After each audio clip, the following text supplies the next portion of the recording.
What if I told you that your deepest pain could be the source of your greatest strength? Take a moment to consider how radically different your life might be if you stopped treating suffering as your enemy and started seeing it as your greatest ally. We live in a culture that constantly urges us to avoid hardship, to numb ourselves at the first hint of discomfort, and to seek out every possible convenience that technology and modern life can offer. But what if that approach is actually keeping you from unlocking your full potential? That's precisely what the German philosopher Friedrich Nietzsche believed. He argued that suffering isn't something to flee from, but rather a force we can harness, a catalyst that can spur us to tremendous heights of creativity, resilience, and personal excellence. Nietzsche's perspective on suffering is especially relevant today, when we're inundated with quick fixes and simple escapes from anything that causes us pain. His message stands in stark contrast to the constant pursuit of comfort. Pain is not a sign of weakness, it's the birthplace of strength. When you begin to see challenges and hardships as teachers rather than obstacles, you discover that moments of despair, frustration, or anguish can be the very fuel that drives you to become exceptional. In other words, it's often the times you feel most broken that lead to your most profound breakthroughs, if you let them. Over the course of this video, you'll learn why he believes so firmly in the transformative power of suffering. You'll gain a deeper understanding of how he saw hardship as a gateway to growth rather than a roadblock. By delving into his core concepts like the Übermensch, Amor Fati, and the will to power, you'll see how adversity can be strategically embraced to elevate your life to unprecedented levels of meaning and impact.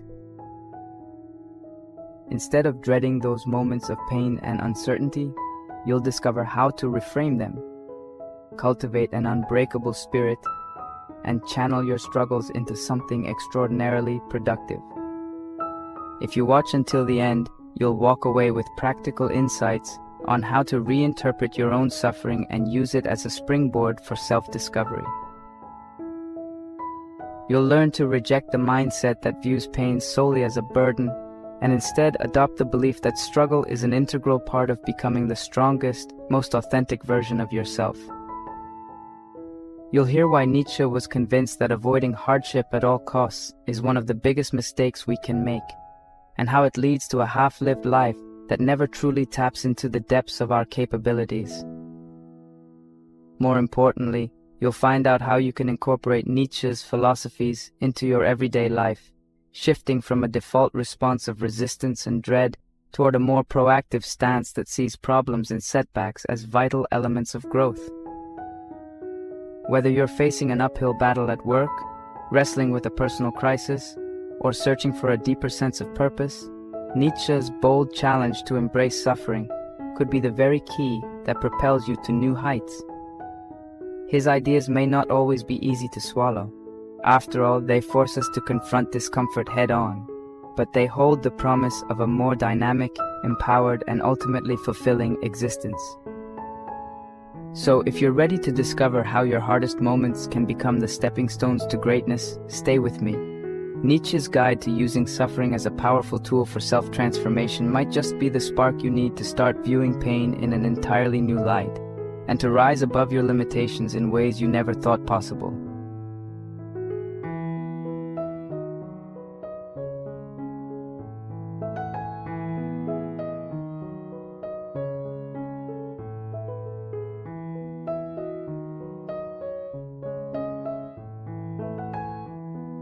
Now that we've established the idea that suffering can be a pathway to strength rather than a roadblock, let's dig into Nietzsche's perspective on why hardship is so central to the human experience.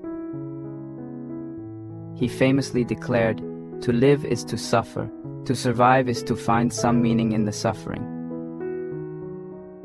It's a statement that can sound grim at first. After all, nobody enjoys the idea of endless struggle. But what he is really saying is that living, truly living, means you'll inevitably run into pain, obstacles, and disappointment.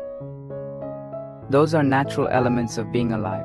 You can't escape them, no matter how hard you try. Once you accept that suffering is woven into the very fabric of existence, you begin to see that the difference between merely enduring life and thriving in it often comes down to how you interpret and respond to that suffering. According to Nietzsche, to survive is not just about staying alive physically, it's about discovering or creating a meaning that transforms your suffering into a force that propels you forward. It's about refusing to crumble under the weight of your problems and instead forging purpose out of them. By doing so, you're not just surviving, you're evolving, growing, and becoming stronger in ways you never would have otherwise. For Nietzsche, suffering was more than just a fact of life. It was an essential ingredient for personal growth. He believed that everything worth having, whether it's profound insight, unshakable confidence, or original creativity, comes at a cost. Think of it this way. When you go to the gym, you lift weights that challenge your muscles, causing them microscopic tears. While it hurts in the moment, that discomfort is exactly what triggers your body to rebuild stronger muscle fibers. He saw the same principle at work in the mind and spirit. Enduring heartbreak, disappointment, and setbacks pushes you to confront the vulnerable parts of yourself. It peels back layers of complacency and forces you to step up, adapt, and refine your approach.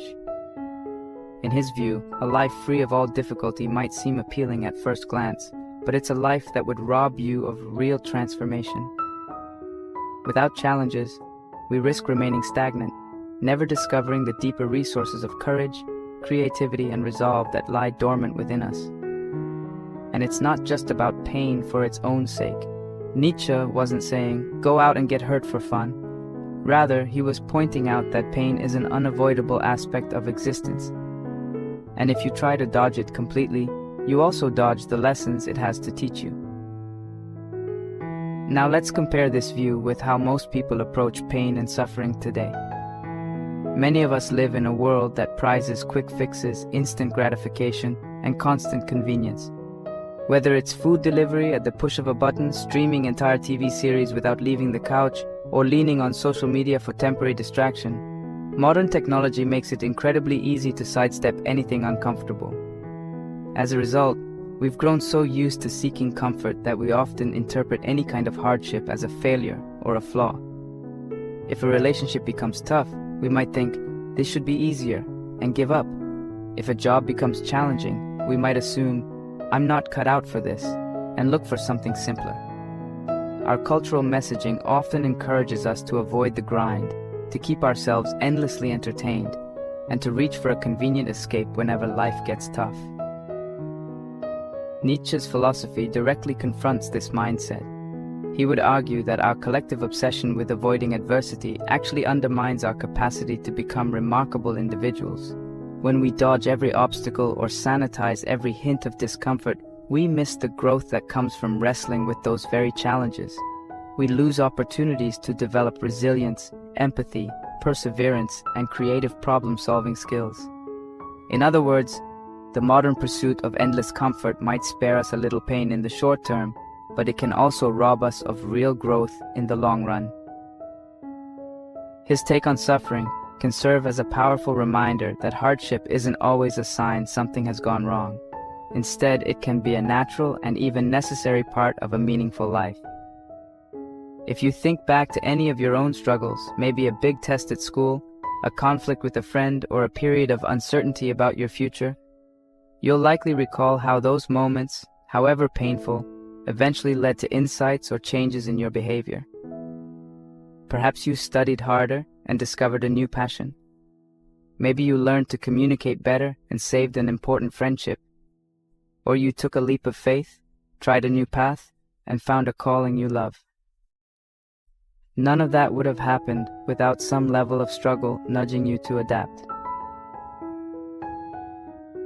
This isn't to say that suffering is always good or that it feels pleasant. It's more about recognizing that pain can be a profound teacher if you're open to learning its lessons. Nietzsche wants us to acknowledge suffering as an integral piece of life's puzzle, sometimes a harsh teacher, but a teacher nonetheless. When you adopt that perspective, you begin to see it as a signpost, a set of clues pointing you toward areas where you can grow, improve, or develop new strengths. So let this set the tone for the rest of what we'll explore. Nietzsche is saying, in essence, don't waste your pain. Instead of letting suffering crush you or fill you with resentment, look at it as raw material, something you can shape into wisdom, courage, or resilience. Of course, this idea challenges us to examine our usual responses to pain. Do we blame others, complain, or numb ourselves with distractions? Or do we listen to what the struggle is trying to tell us and try to transform it into something meaningful? Overcoming difficulties can spark incredible changes, new passions, unexpected friendships, and personal breakthroughs that might never have happened if everything was always easy. And by deliberately choosing to face hardship, you end up proving to yourself that you're stronger and more adaptable than you initially believed.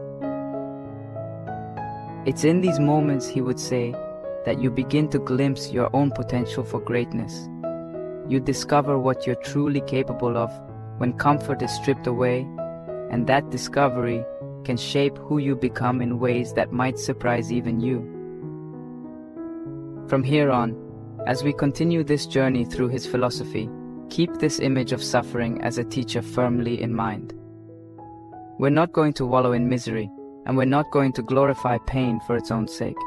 Instead, we're aiming to understand how embracing hardship, rather than constantly avoiding it, can spur us to realize our potential.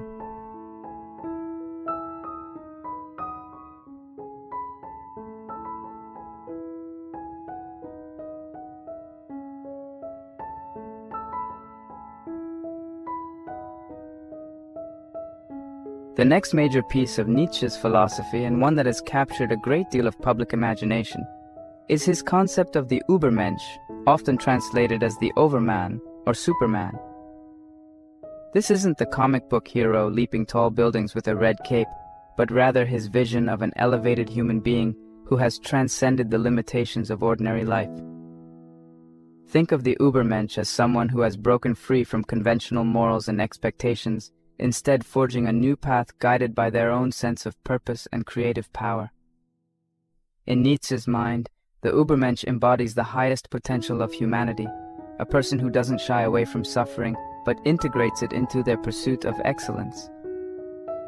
While the term might sound intimidating, the basic idea is that the Übermensch represents a continual process of self-overcoming, a person who uses obstacles and pain as stepping stones rather than as reasons to give up.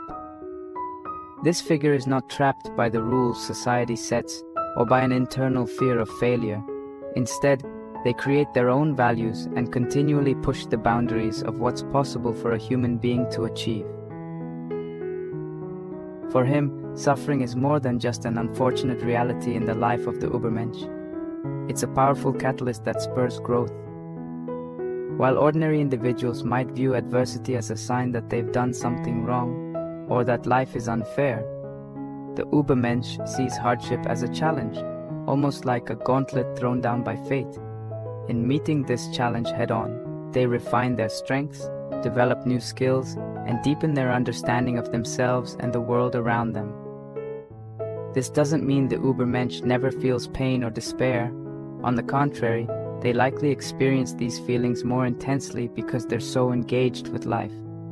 But rather than let suffering control them, they harness its energy to go beyond their previous limits. In other words, the Übermensch is someone who has learned to alchemize pain into personal power. By confronting life's trials, they come out on the other side with a more profound sense of self and a clearer vision of the values they want to uphold. It's like a blacksmith forging steel. The metal is subjected to immense heat and hammering, but the end result is something stronger and more resilient than before. In many ways, you can see echoes of the Übermensch in various pop culture heroes, characters who, regardless of whether they know anything about Nietzsche, embody aspects of his philosophy by facing overwhelming challenges and emerging transformed. Think of Bruce Wayne from the Batman franchise.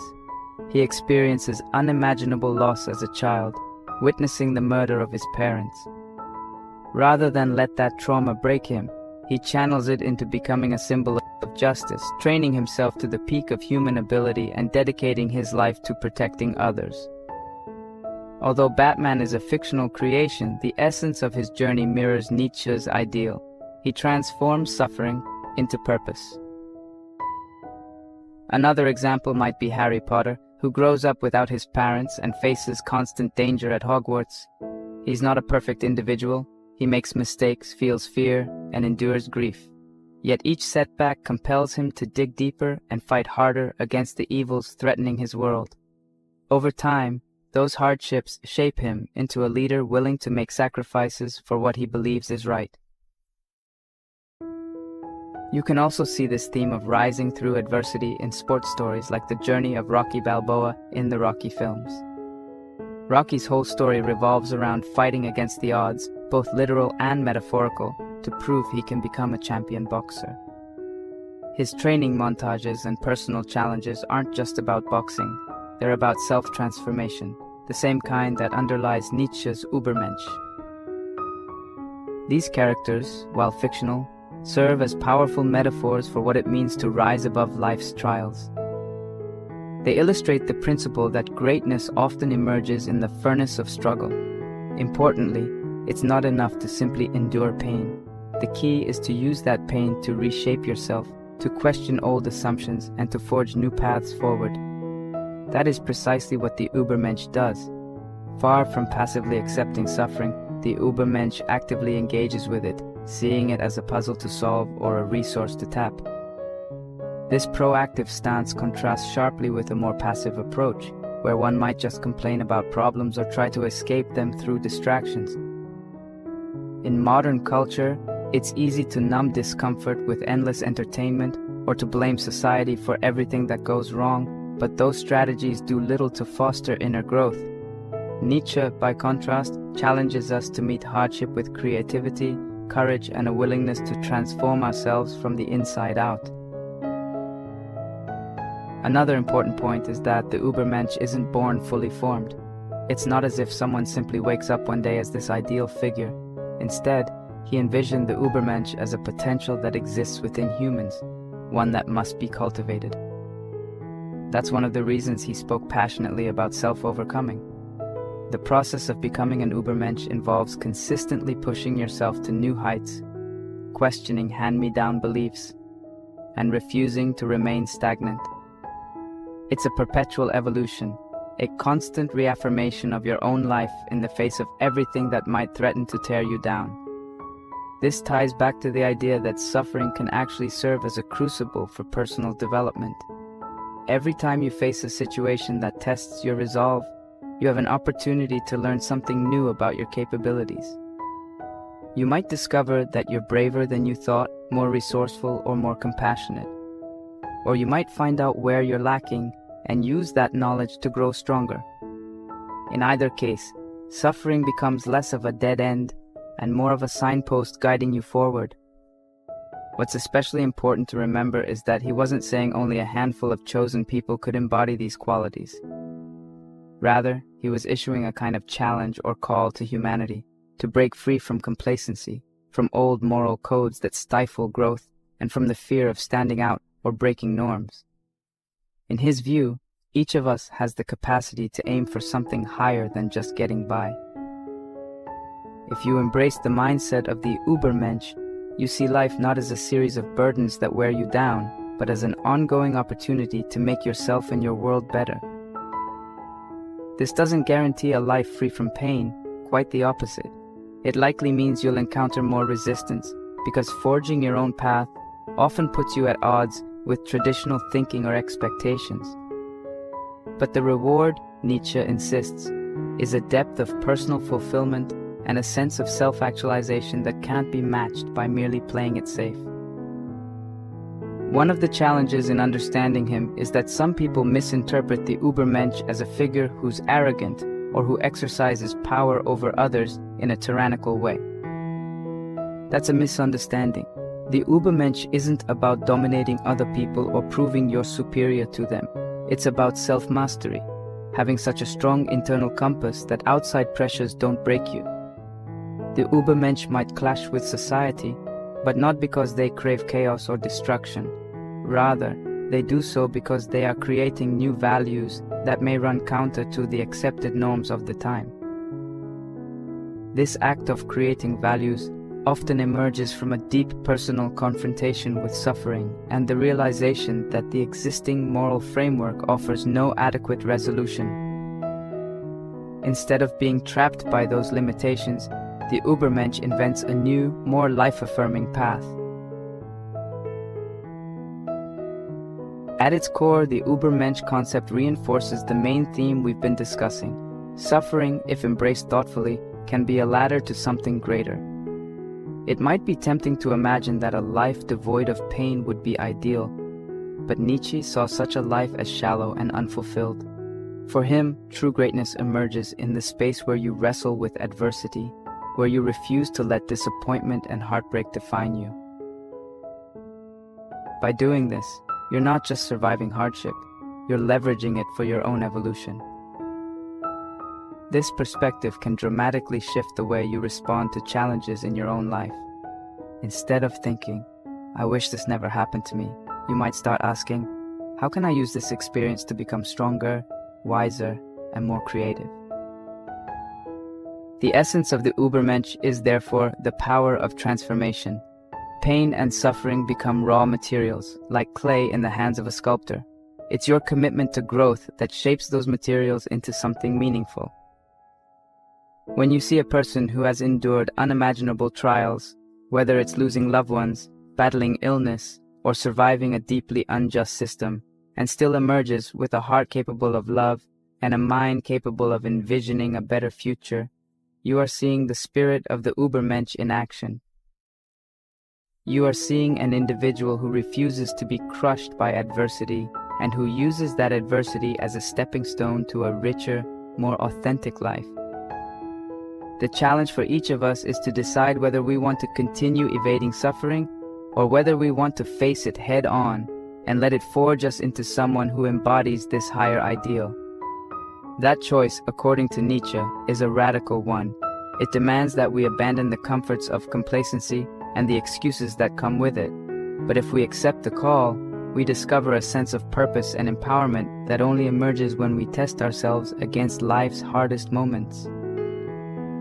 Much like the heroes in our favorite books and movies, we learn that adversity doesn't have to be the end of our story. It can be the beginning of a new chapter where we discover just how far we can push the boundaries of what it means to be human.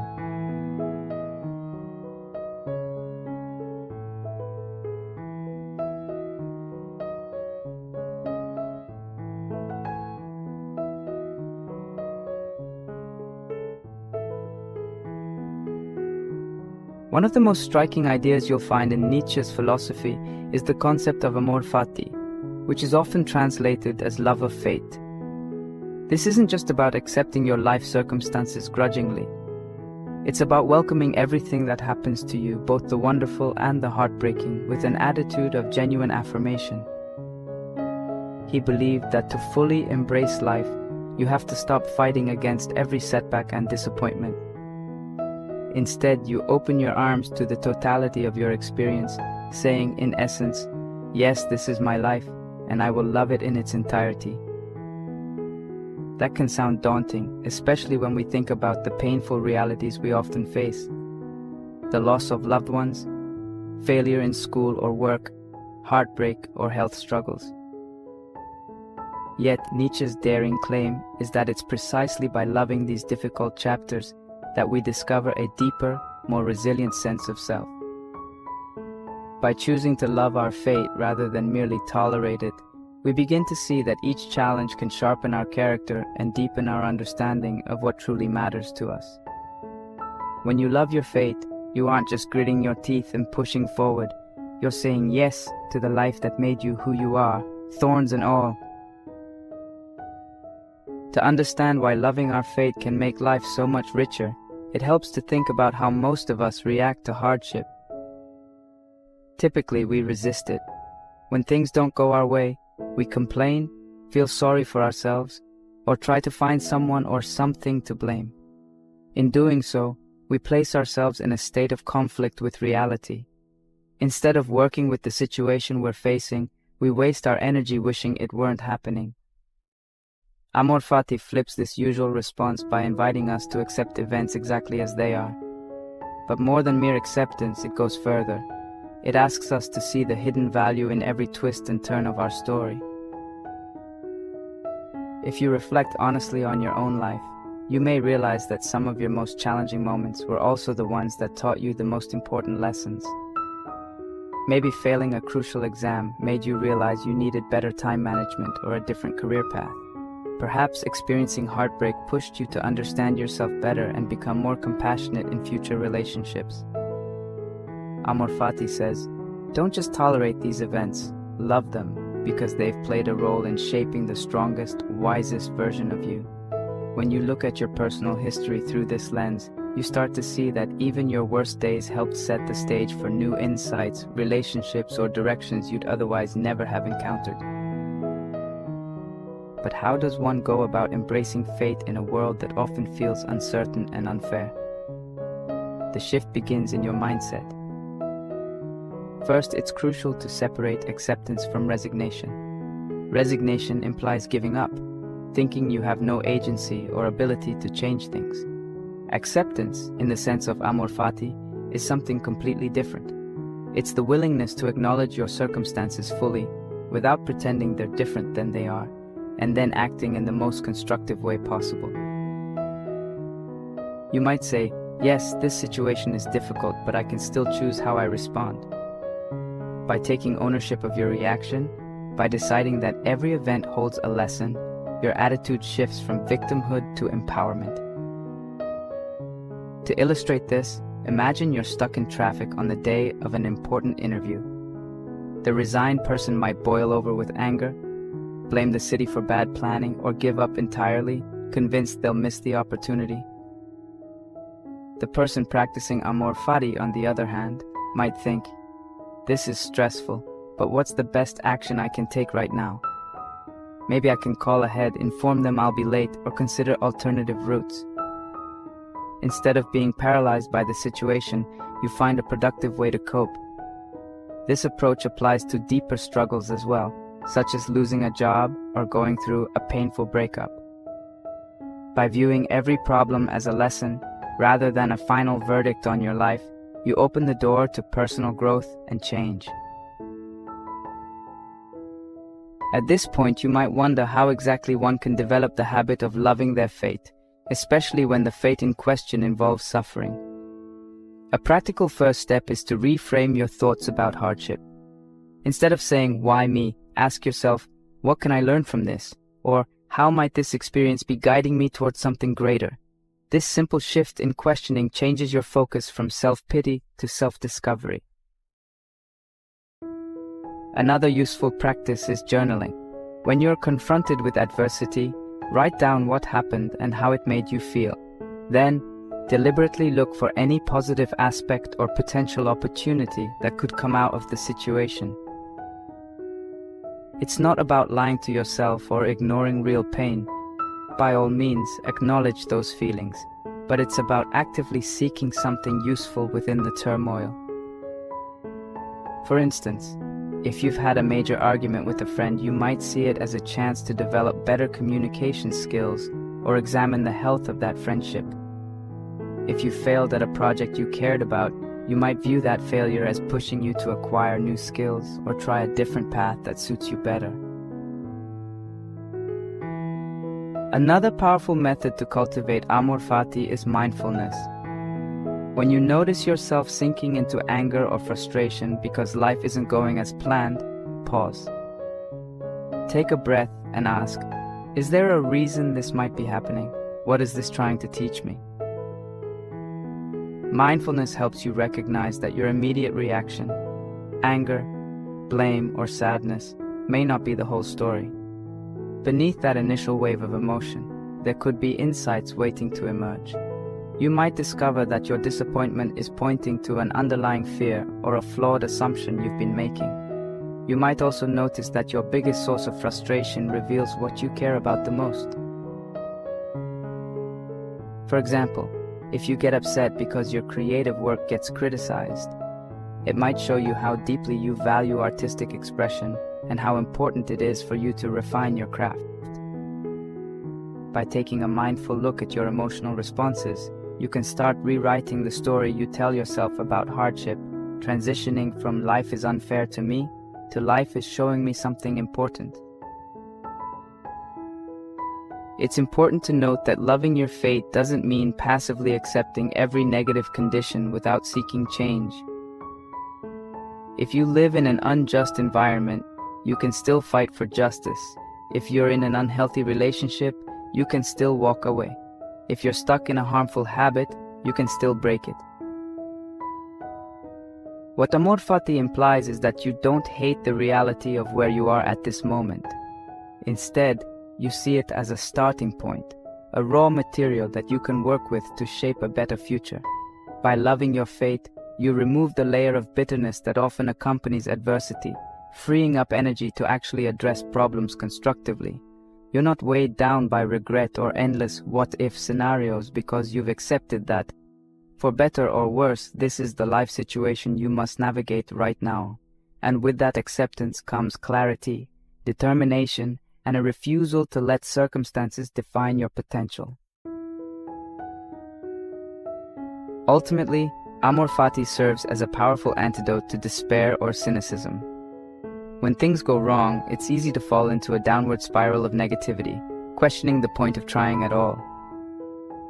Nietzsche's philosophy counters that impulse by reminding us that life is inherently unpredictable and sometimes harsh. The question then becomes, how do we respond?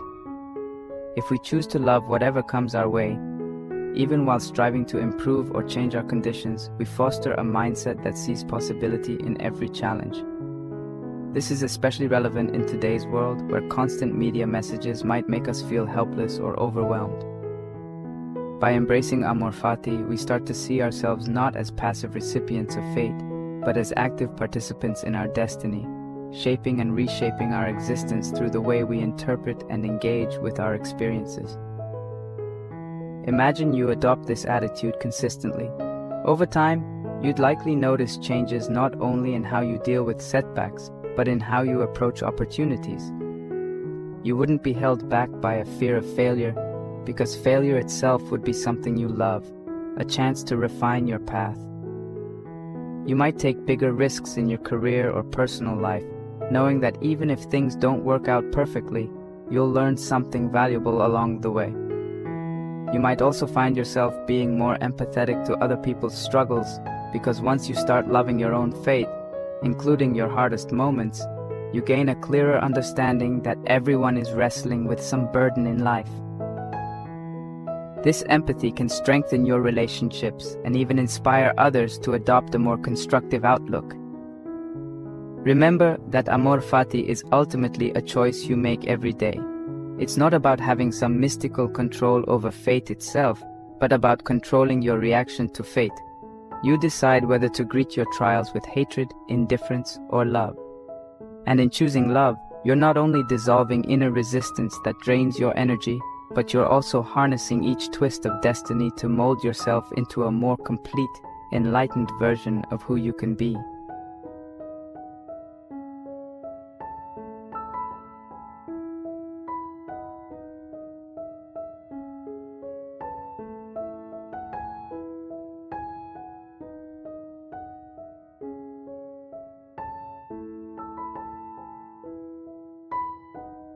One of Nietzsche's most discussed and sometimes misunderstood ideas is the will to power.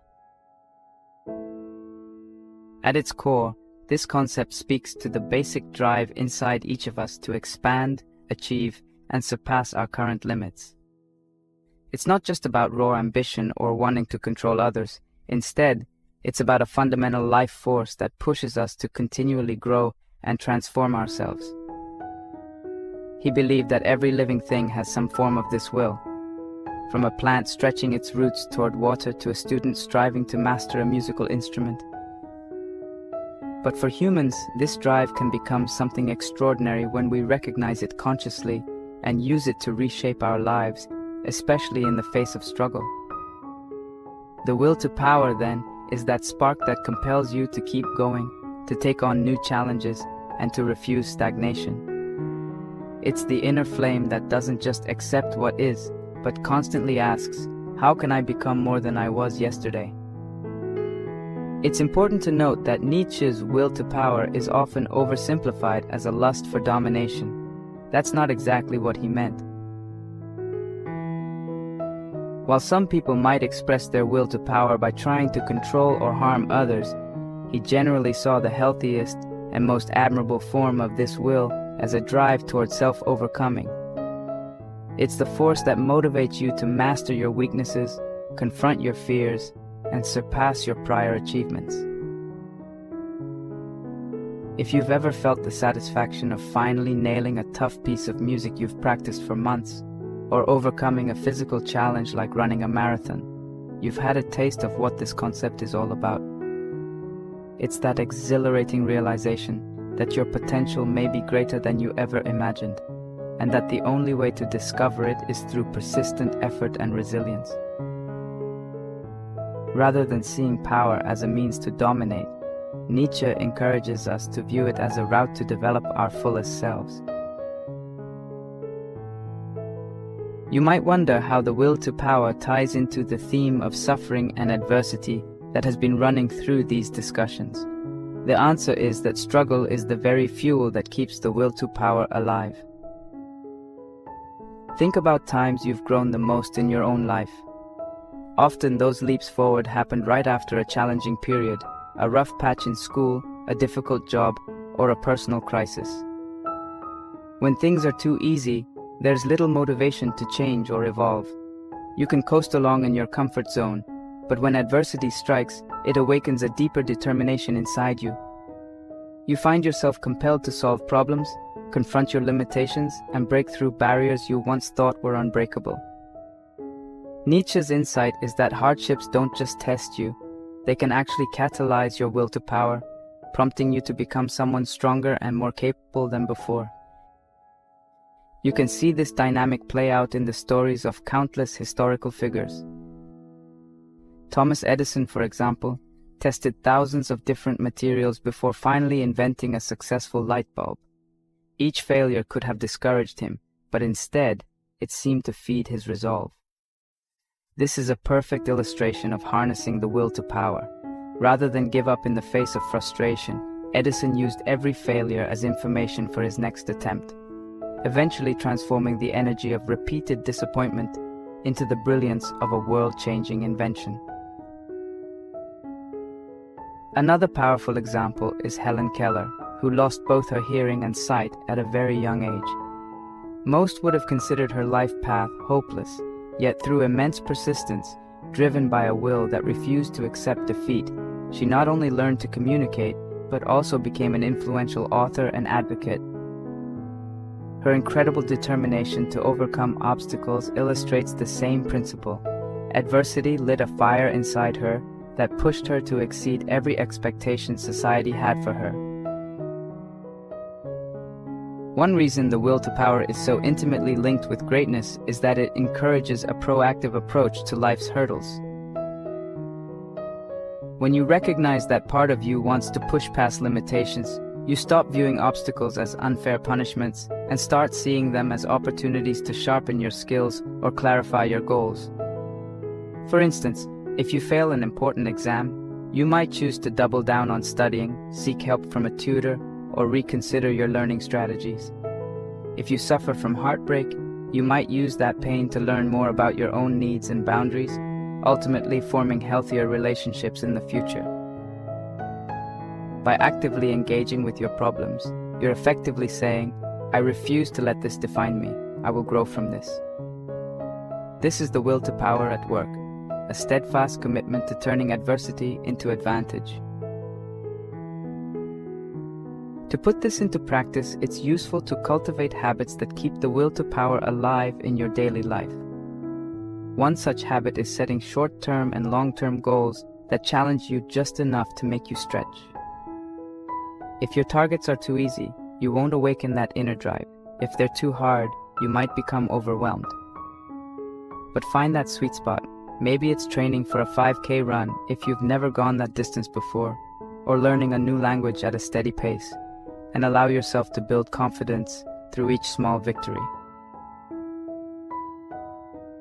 Another habit is self-reflection. Take regular stock of where you stand in relation to your ambitions and where you're facing resistance. Ask yourself, how can I use this difficulty to fuel my progress? Or, what part of me can grow from this experience? In doing so, you maintain awareness of your forward momentum and avoid drifting aimlessly. It's also important to surround yourself with people and ideas that inspire you to push beyond your comfort zone. Whether that's friends who share your vision, mentors who have already traveled a similar path, or even books and documentaries about individuals who overcame enormous odds. These influences act like kindling for your will to power.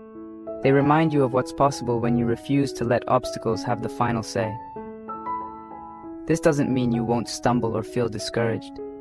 All of us experience moments when we doubt our capabilities.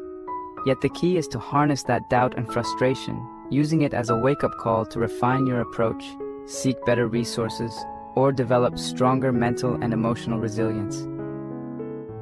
Keep in mind that the will to power isn't about never experiencing pain or never making mistakes. It's about using every moment, good or bad, as a stepping stone towards something greater. This is why Nietzsche emphasized the unity between struggle and achievement. If you never face any challenges, you'll never discover how far you can truly go. Think of it like going to the gym. Without resistance, your muscles don't grow. The same holds true for mental, emotional, and spiritual muscles. Adversity becomes the weight you lift, the tension that ultimately leads to new levels of strength and capability. By repeatedly engaging with challenges, you don't just build external success, you also develop an inner toughness and creativity that carry you through life's unpredictability. Ultimately, the will to power is an invitation to see yourself as more powerful than you might initially believe. Rather than being at the mercy of random circumstances, you are an active participant in shaping your destiny. You might not control every external event, but you do control how you respond. By consistently choosing to meet adversity head-on, recognizing it as a spark to ignite your inner drive, rather than as a sentence to helplessness, you channel the essence of Nietzsche's vision. Every time you decide to learn from a setback, to try one more time after you've failed, or to push your limits even when you're tired or afraid, you are living out the will to power.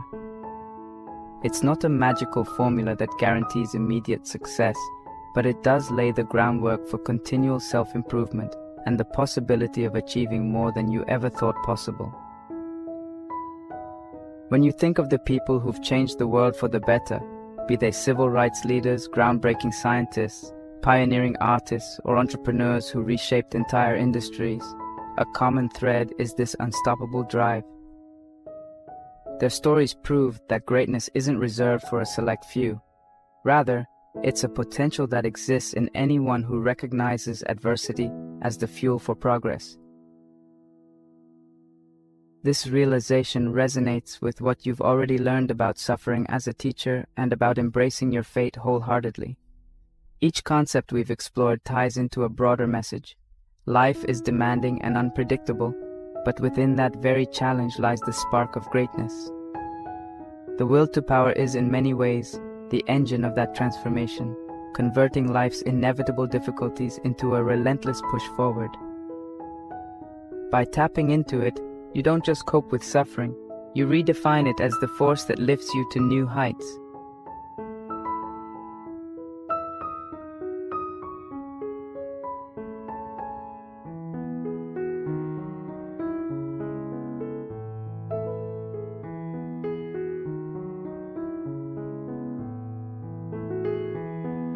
When we talk about suffering, it's all too easy to focus on how painful and overwhelming it can be.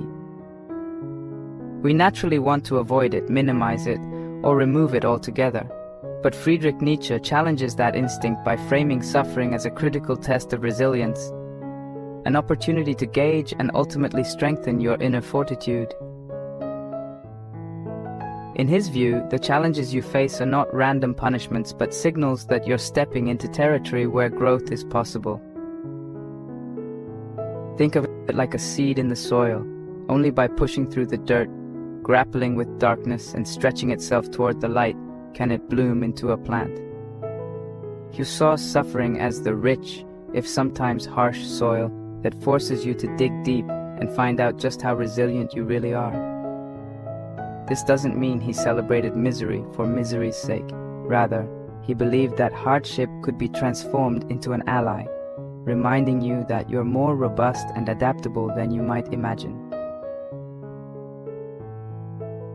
To better understand why Nietzsche placed so much importance on resilience, it helps to consider his broader philosophy. He didn't just accept suffering as inevitable, he embraced it as a powerful catalyst for self-discovery. For him, true resilience wasn't about withstanding adversity without flinching. It was about emerging from difficulty with a stronger sense of self and a clearer perspective on your values. In other words, resilience isn't the same as becoming numb to pain. In fact, it's the opposite. It's allowing yourself to fully experience pain and then using it as fuel to refine your character.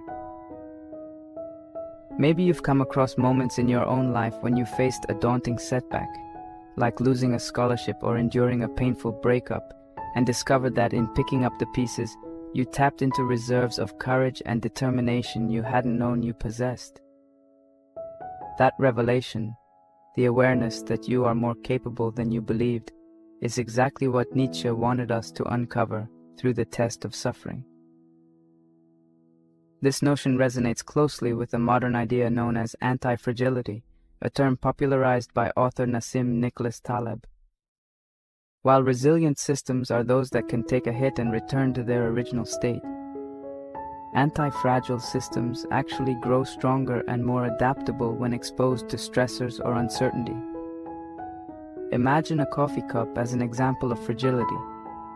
If you drop it, it shatters, and no amount of stress can make it better than before. By contrast, our muscles are anti-fragile. When you lift weights or go for a run, you're inflicting stress on your body.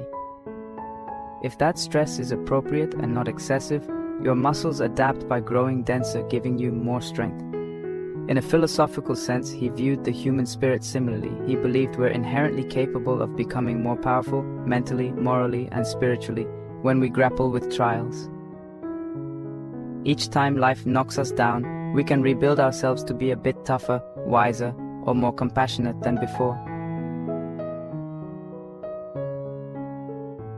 It's important to note that this transformation doesn't happen automatically. Just as in weightlifting, you need to respond to stress in a way that promotes growth rather than injury. Nietzsche recognized that people can become bitter or cynical when hardships accumulate. The key difference lies in how you interpret and react to life's painful moments.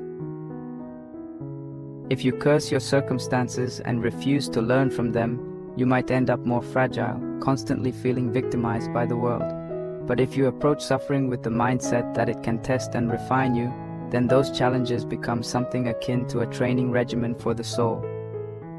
Every disappointment, every moment of despair becomes a spark that can ignite a renewed sense of possibility, provided you choose to see it that way.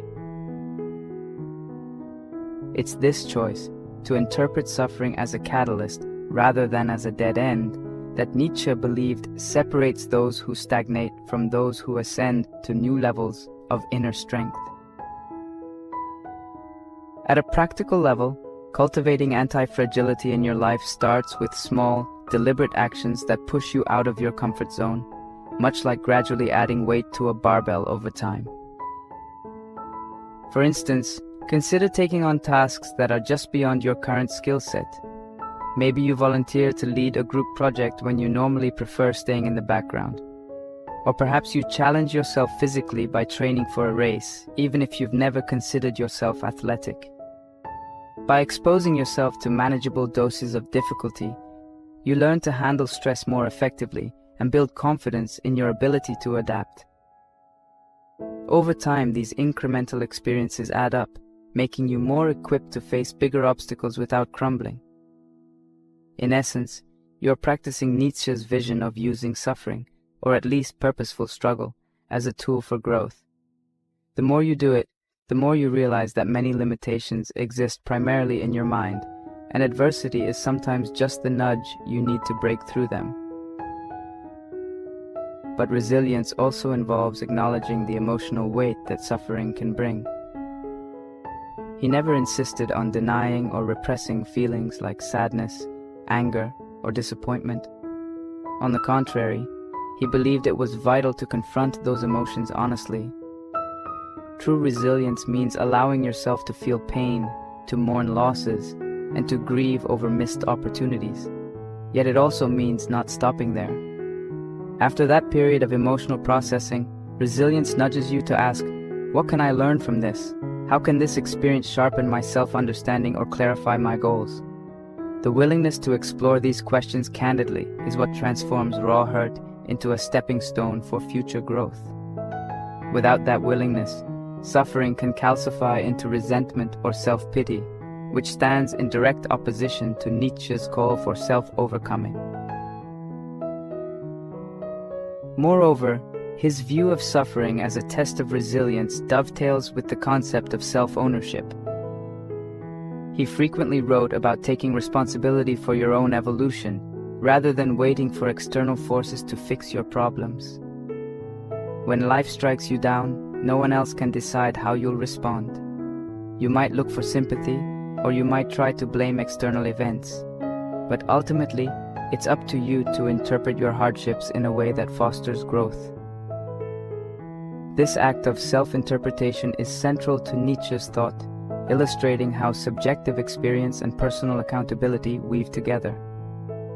If you consider yourself merely a victim of circumstance, you surrender your power to adversity. However, if you view yourself as an active participant in the narrative, someone capable of turning each setback into a new source of motivation, then you activate that inner resilience he believed was latent in all of us. Another angle to consider is how our cultural environment influences resilience. He famously critiqued societies that prioritize comfort and security above all else. In such environments, people can become overly sheltered, losing the psychological muscles needed to endure and learn from hardship. Think about how modern conveniences sometimes lead us to avoid challenges. We have apps that deliver our meals, cars that do half our driving, and algorithms that feed us endless entertainment.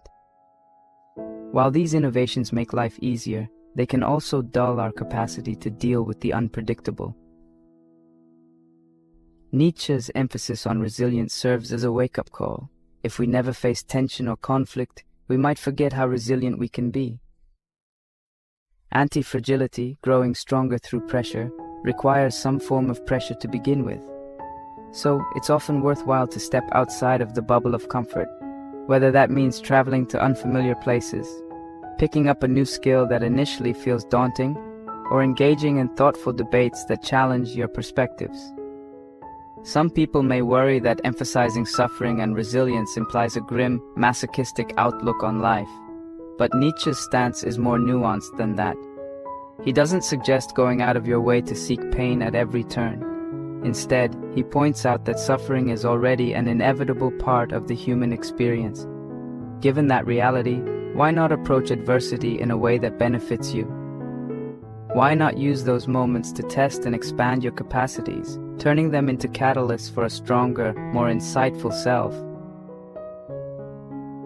In this sense, his philosophy is less about glorifying pain and more about urging us to see every aspect of life, even the painful parts, as essential ingredients in the grand project of self-discovery. By adopting this mindset, you avoid the trap of seeing life as an endless series of unfortunate events. Instead, each challenge becomes another rung on the ladder of growth, reminding you of the resilience you already hold within. This perspective also dovetails with the broader theme of personal agency running through Nietzsche's work.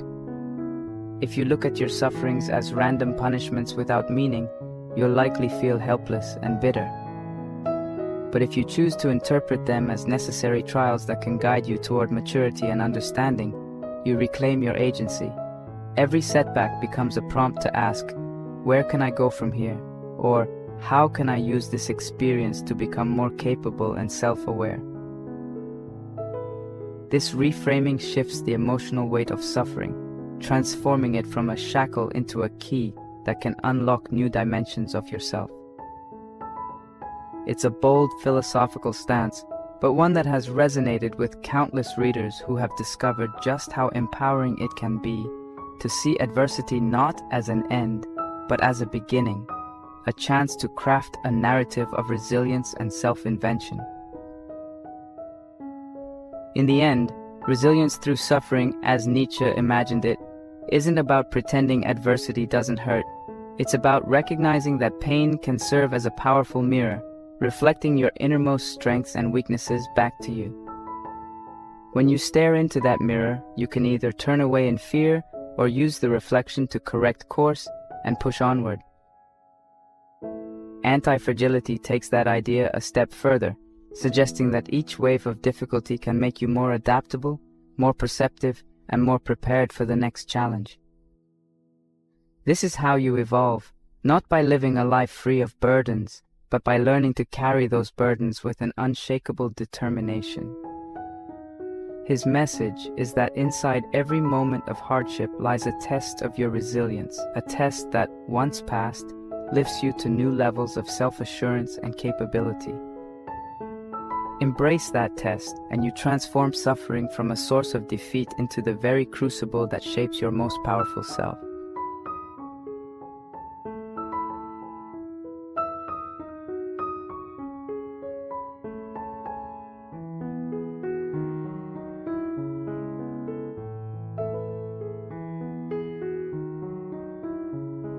As we arrive at the final part of this exploration into Friedrich Nietzsche's perspective on suffering, let's step back and gather all the threads we've woven together. If there's one takeaway from everything we've discussed about the necessity of hardship, the power of embracing our fate, and the drive to overcome adversity, it's that suffering isn't the end, but rather the beginning of greatness. He never promised that the path would be smooth or painless. In fact, he insisted it would be anything but. Yet he also believed that these very struggles carry within them the potential for profound transformation. When we confront pain head-on, learning from it, adapting to it, and using it as a springboard, we uncover reservoirs of strength and creativity that remain hidden in comfortable times. We've seen that Nietzsche's concept of the Übermensch, or Overman, is grounded in the idea that human beings thrive by continually surpassing themselves. This vision extends naturally to the principle of amor fati, loving one's fate, which invites us to welcome every twist of life, even the ones that cut the deepest. Meanwhile, the will to power offers a glimpse of that inner drive, compelling us to keep growing, while resilience through suffering underscores how adversity can be the fire that forges an indestructible spirit. In each of these ideas, the message rings clear. True greatness isn't handed to us on a silver platter, but earned in the crucible of our hardest moments. What does that mean for you? Perhaps you've gone through heartbreak, academic failure, or financial hurdles, and you've questioned your own worth. His answer would be that your worth isn't diminished by hardship. It can actually be revealed and enhanced by it, provided you choose to interpret your pain not as a sentence of doom, but as a call to self-overcoming. The greatest achievements in history, be they artistic masterpieces, scientific breakthroughs, or acts of social courage, are so often shaped by adversity. That adversity forces us to innovate, to reassess our assumptions, and to craft new paths forward. By adopting this mindset, you free yourself from the limiting belief that suffering is merely destructive. Instead, you see it as a powerful teacher, a relentless mentor that pushes you to evolve. Nietzsche's framework is not about glamorizing pain for its own sake. It's about recognizing the possibility buried within it. In a way, it's an optimistic philosophy, rooted in the conviction that no setback is truly final unless you allow it to be. Every defeat can be a beginning, every disappointment a signpost, guiding you toward a deeper understanding of what matters most to you. If you remember only one thing from this entire journey through his thought, let it be this: pain does not negate your potential, it can ignite it.